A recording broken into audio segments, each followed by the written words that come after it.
একজন মানুষ বাতাসে হাত ঘুরিয়ে দিল, মোটা লোহার রড মুহূর্তে গলে গেল। তারপর সে জেলখানা থেকে বেরিয়ে গেল। পুলিশ স্টেশন থেকে বের হওয়ার সাথে সাথে একজন বোকা পুলিশ তার পিছু নিল এবং তার সুন্দর চোয়ালকে আঘাত করলো। মানুষটি কোনো গুরুত্ব দিল না, হাত দিয়ে চোয়াল ঠিক করলো। ভাগ্যক্রমে সে পুলিশের সাথে ঝগড়া করলো না। মানুষটি শুধু অপরাধীদের শাস্তি দেয়। সে লোহার শিকল নিজের গায়ে জড়িয়ে নিল এবং একটি শীষ দিল। যুদ্ধের গাড়ি যেন জীবন্ত হয়ে উঠল এবং স্বয়ংক্রিয়ভাবে এগিয়ে এল। মানুষটি গাড়ির উপর হাত রেখে আগুন ছাড়ল। এক মুহূর্তে নরকের আগুন পুরো গাড়ির গায়ে ছড়িয়ে পড়ল। অনন্য মূল্যবান আত্মার যুদ্ধের গাড়ি অবশেষে দারুণভাবে উপস্থিত হলো। মানুষটি গাড়িতে চড়ে ভূত রাইডার হয়ে শহরে টহল শুরু করলো।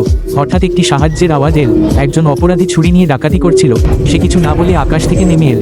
একটি মেয়ে প্রথমে চলে গেল, এরপর তার বিচার সময় সে অপরাধীকে তুলে নিল।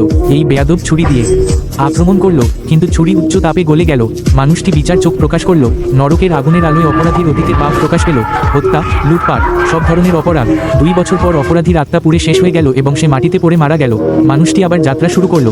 এ সময় সূর্য ধীরে ধীরে উঠল। ভূত রাইডারের